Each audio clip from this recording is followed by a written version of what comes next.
sa Nevada, I-80. Kalalagpas lang natin ng Reno. Mahaba to. Kung nakikita nyo, ang luwag, oh, sobrang luwag.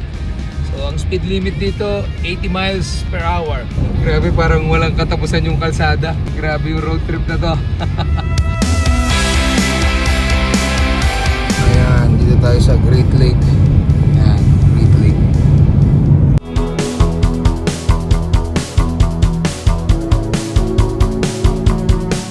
Hi everyone! So, andito tayo sa Salt Lake City, sa Utah. So currently, 7:30 na ng gabi, pero tignan nyo, tirik na tirik ang araw. Ganyan dito sa Amerika, gabi na, gising pa yung araw nila. So, sa atin, alas 7, wala na, madilim na dito. Kita nyo, maliwanag na maliwanag pa, oh. May aksidente yata, oh. Ayun, oh.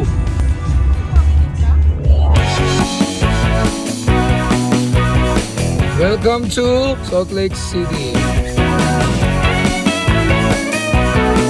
So ayan, dito tayo ngayon sa Utah. Dito muna tayo ngayon, break muna tayo kasi ang haba nung naging biyahe natin. So, ito yung Delta Center. Ayun si Karl Malone. Kung nakita niyo si Karl Malone. And then ito si John Stockton. Mga 90s basketball player yan ng Utah Jazz. Yan yung mga nemesis o matinding kalaban ng Chicago. Kalaban ni Jordan. Dito sila naglalaro ng NBA game. Okay? Oh, grabe ang lamig. Sobrang lamig yan. Sobrang lamig.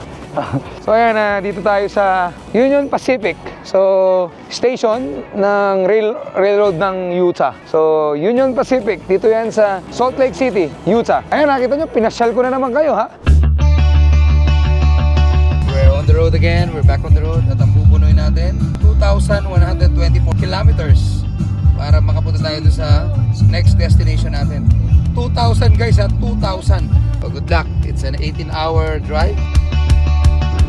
Sa Wyoming na tayo. Hi everyone! So, andito na tayo sa Wyoming. Medyo malamig. It's 0 degrees. Sobrang lamig. And dito, packet pa tayo ng mountain. So, mas lalamig pa to. Wala pa tayo sa kalahati ng journey natin. More than 18 hours na tayo nagda-drive. So, hopefully, makarating tayo na safe. Okay, dito tayo sa Wyoming. So, karga muna tayo ng gas. Puro karga-karga, mahaba yung biyahe. So, puro karga talaga ang gagawin. 1:30 in the morning. So, dito tayo. Malamig. So, this is like 0 degrees sa atin. Okay, pero, bueno, usok. Next town will be Rollins. So, again, mahaba pa to. Mahaba pa. Pero, umaga na. Mag-uumaga na. So, malapit na tayo mag 24 oras na nagda-drive. We are here at Wyoming. Ganda ng araw, oh. Grabe, oh.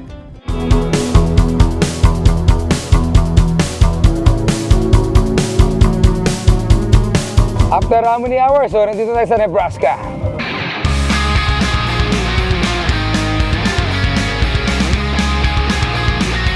We are here at Omaha, Nebraska. Then after Omaha, Nebraska, Iowa na yan. So, another state. It's Iowa. So yan, we're leaving Nebraska. Coming from Nebraska, ito yung state border nila, yung tulay or yung ilog. So ayan, we are leaving Omaha, Nebraska. You know, welcome to Iowa.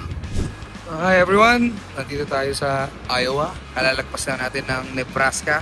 Kung nakikita nyo, sobrang tirik na tirik pa ang araw. Pero ano na, 6 PM na rito. So, ganyan talaga rito. Okay, meron pa kaming mga 6 hours na drive papunta dun sa destination namin. And then, pahinga lang muna kami ng mga ilang araw doon. After nun, biyahe na naman kami ulit somewhere.